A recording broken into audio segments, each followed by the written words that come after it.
હવે કે બે ક્રોસમાં જે છે માઉન્ટ ફોલ્ડ માટે આવી રીતે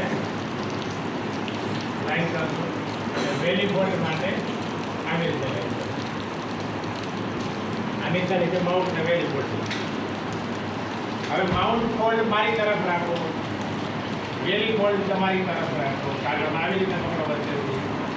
આગળનો જે ફોલ્ડ છે એને આવી રીતે વચ્ચેથી બે જગ્યાએથી ભેગા કરો. એટલે આ પ્રકારની રચના બનશે.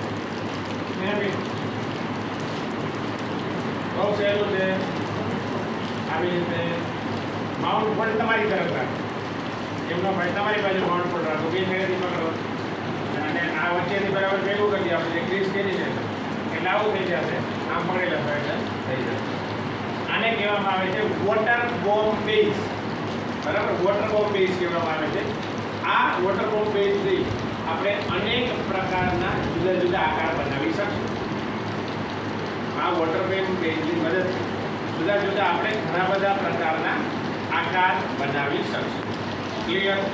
હવે પછી જ્યારે આપણને સમય મળે ત્યારે